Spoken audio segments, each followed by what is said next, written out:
Hello friends, എൻ്റെ ഒരു പുതിയ വീഡിയോയിലേക്ക് എല്ലാവർക്കും സ്വാഗതം. ഇന്ന് നമുക്കൊരു സ്ട്രോങ് ടീ എങ്ങനെയാണ് ഉണ്ടാക്കുന്നതെന്ന് നോക്കിയാലോ. നോർത്ത് ഇന്ത്യൻ സ്റ്റൈലിൽ മസാല ഉപയോഗിച്ചിട്ടുള്ള ഒരു ടീ ആണിത്. എന്നാൽ നമുക്ക് അത് എങ്ങനെയാണ് ഉണ്ടാക്കുന്നതെന്ന് നോക്കിയാലോ. 2 ചായയാണ് ഞാൻ ഉണ്ടാക്കുന്നത്. ഒരു 1/4 ഗ്ലാസ് പാല്, അത് നല്ല കട്ടിയുള്ള പാലാണ്.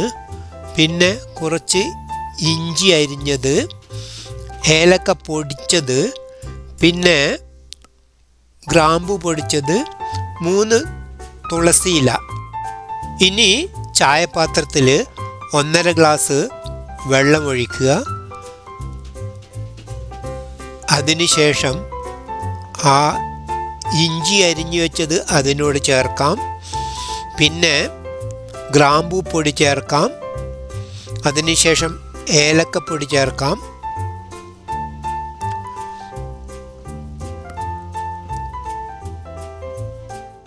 ഇത് ഹൈ ഫ്ലെയിമിലാണ് വെച്ചിട്ടുള്ളത്.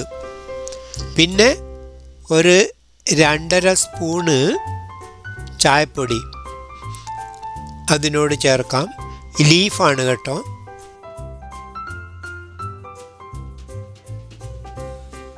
ഇത് ഹൈ ഫ്ലെയിമിൽ വെച്ചിട്ട് നല്ലവണ്ണം തിളക്കാൻ അനുവദിക്കുക.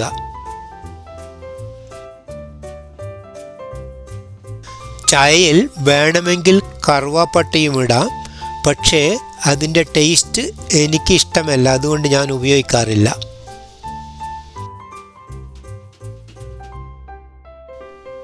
അപ്പോൾ അത് നല്ലവണ്ണം തിളച്ച് വരുന്നുണ്ട്. ഇനി നമുക്ക് ലോ ഫ്ലെയിമിലേക്ക് മാറ്റാം.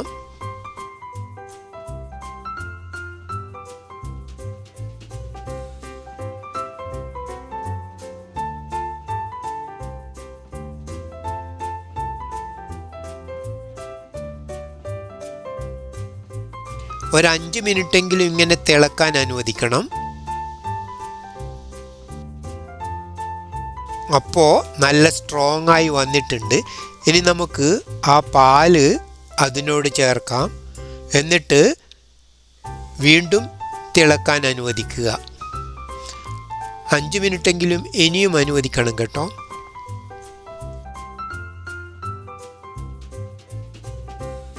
അത് തിളച്ച് മറിഞ്ഞു പോകാതിരിക്കാൻ ഇടക്ക് നമ്മളിങ്ങനെ ഇളക്കി കൊടുക്കണം.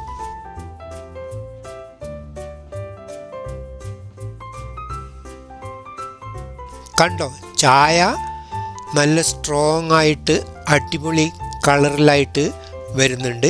ഇനി നമുക്ക് അത് 2 ഗ്ലാസ്സിലായിട്ട് അരിച്ചെടുക്കാം. ഫ്രണ്ട്സ്, ഞാൻ ഇതുപോലെയാണ് ഡെയിലി ചായ ഉണ്ടാക്കി കഴിക്കുന്നത്. എല്ലാവരും ഒന്ന് ട്രൈ ചെയ്ത് നോക്കണേ. ഇനി ആ തുളസിയില കഷ്ണങ്ങളാക്കിയിട്ട് 2 ചായയിലും നമുക്ക് ചേർക്കാവുന്നതാണ്. അങ്ങനെ നമ്മുടെ അടിപൊളി ചായ റെഡി. മറ്റൊരു പുതിയ വീഡിയോയുമായിട്ട് നമുക്ക് വീണ്ടും കാണാം. Bye bye, see U.